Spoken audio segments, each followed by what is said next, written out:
Jangankan pilpres, pilgub, pilbub, pilihan bupati, ataupun pilwakot yang jelas bukan pil KB ya. Dalam kontestasi pemilihan pemimpin, sebuah organisasi selalu dilalui dengan adu gagasan. Mengapa? Agar kita tahu calon yang mau kita pilih itu akan membawa organisasi ke arah mana, supaya kita tidak salah memilih orang, malah terjebak dalam kesesatan. Ini dia, info terkini Widya.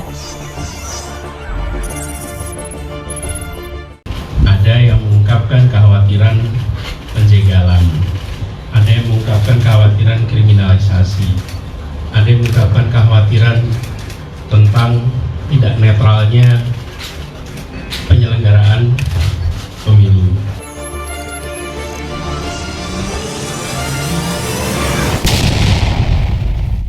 Wong caleg-caleg saja banyak yang punya tagline, jargon, semboyan.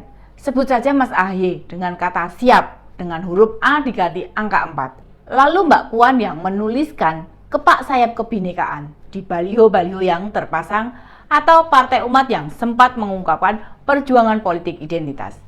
Nah, saat ini ada bakal capres yang tidak mengusung visi. Ngakunya sih bakal diusung koalisi perubahan dan akan memperjuangkan perubahan untuk perbaikan. Tapi setiap ada kesempatan berbicara di depan publik, yang dipaparkan bukannya visi misi, bukan mimpi, bukan sebuah tujuan. Bila memenangkan pilpres akan membawa masyarakat ke arah apa, melainkan sibuk nyinyir ke Presiden Jokowi. Cek saja dari jejak digital berbagai pernyataan Pak Anies yang katanya sih calon presiden koalisi perubahan. Hingga bulan ke-7 sejak dideklarasikan, pernyataannya lebih tepat dinilai sebagai sebuah pernyataan ketua umum partai politik, bukan seorang calon presiden. Nah, yang terakhir, Pak Anies mencoba merespon kalimat cawe-cawe Pak Jokowi soal kontestasi 2024 mendatang. Mengapa ya? Yang ada di pikirannya itu adalah rasa kekhawatiran, galau, cemas, suudzon, pikiran buruk, negative thinking. Mengapa tidak menciptakan sesuatu yang membangun kedamaian, keteduhan? Kita tahu mengapa Pak Anies bersikap begitu. Karena tahu posisinya terjepit, tidak menguntungkan. Bagaimana negara ini mau maju jika calon pemimpin yang bertarung melemparkan pernyataan-pernyataan yang meresahkan? Sebagai politisi, mestinya membangun rasa optimisme yang tinggi. Ingat, saat ini pertarungan global berlangsung ketat, sangat kompetitif, sehingga mentalitas yang kuat harus dimiliki bangsa ini. Kalau yang dimunculkan adalah pesimisme, artinya modal yang bertarung bangsa ini dengan negara lain tidak besar. Bukankah kita saat ini sudah berada di posisi yang kuat, meski belum termasuk negara maju, tapi menampak memasuki kelompok negara yang diperhitungkan. Kita butuh pemimpin dengan mentalitas petarung, bukan mentalitas tempe. Hal ini makin membuktikan jika capres yang diusung koalisi perubahan tidak memiliki kapasitas yang dibutuhkan bangsa dan negara. Kemarin Pak Anies mengungkap, dirinya menerima banyak kekhawatiran untuk pilpres tahun depan. Mulai dari isu penjegalan, kriminalisasi, ketidaknetralan, hingga perlakuan tidak fair dari penyelenggara pemilu pada caleg maupun capres. Ada pula yang mengungkapkan kekhawatiran potensi kecurangan. Memang sih, Pak Anies melanjutkan dengan kalimat berharap hal-hal yang didengar tidak terjadi. Semua mendapat kesempatan yang sama. Sayangnya Pak Anies tidak mengkomparisasikan dengan apa yang terjadi hingga hari ini. Bukankah Partai Umat yang semula tidak lolos, kemudian bisa jadi peserta pemilu itu menunjukkan penyelenggara pemilu mendengar keberatan yang masuk, sehingga kekhawatiran yang didengar Pak Anies menjadi tidak berdasar sama sekali. Pak Anies, fokus saja pada PR yang belum Anda tuntaskan hingga saat ini. Bukankah masih ada hal yang belum diselesaikan, yakni memilih siapa cawapres Anda, kapan deklarasi bersama partai pendukung, serta apa visi misi yang mau Anda bawa. Jangan bawa-bawa lagi soal rekam jejak, sebab publik melihat jejak Anda di DKI tidak ada yang istimewa.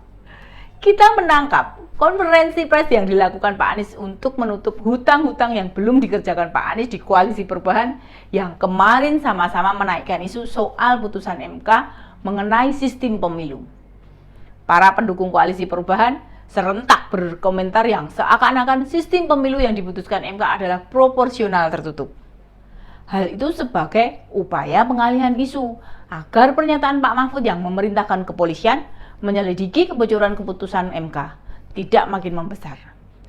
Meski MK belum mengeluarkan keputusan apapun, namun Pak Denny Indrayana, mantan Wamenkumham yang jadi pendukung Pak Anies, mengaku mendapat informasi sistem pemilu akan kembali ke proporsional tertutup.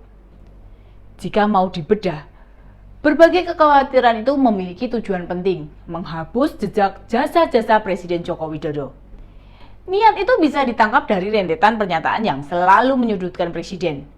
Misalnya, membandingkan panjang jalan nasional masa Pak SBY dengan Pak Jokowi. Mengkritik IKN diputuskan tidak mendengar aspirasi masyarakat dan lainnya. Pak Anies masih akan terus mengeluarkan pernyataan yang meskipun tidak terbukti valid, yang penting jadi polemik atau perdebatan. Dengan jadi perdebatan publik, maka perhatian masyarakat akan tertuju ke sana dan capaian-capaian kinerja Pak Jokowi akan terabaikan.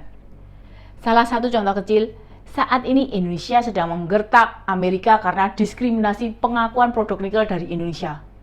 Hayo, siapa yang tahu isu ini? Tidak ada kan? Padahal itu salah satu isu global penting, setidaknya membuat kita bangga. Indonesia tidak takut berhadapan dengan Amerika. Apakah Pak Anies berani melakukannya jika jadi presiden nanti? Saya jelas yakin tidak berani. Bila kita bandingkan dengan tahun 2014, saat Pak Jokowi berjuang waktu pencapresan, beliau sama sekali tidak pernah mengkritik kebijakan-kebijakan Pak SBY. Tidak membandingkan dengan apa yang sudah dilakukan Bu Mega, namun lebih menjelaskan apa saja yang akan dikerjakannya nanti bila dirinya menjadi presiden. Saat ini, kita bisa membuktikan komitmen ini benar-benar direalisasikan. Hasil survei tingkat kepuasan masyarakat atas kinerja presiden yang mencapai 70 hingga 80%, jelas itu membuatnya khawatir. Mengapa? Dirinya diusung oleh parpol oposisi, memperkecil kesempatan merebut perhatian publik. Itu semua tercermin dari hasil survei elektabilitasnya yang bertahan di posisi buncit dari nama-nama capres yang akan bertarung.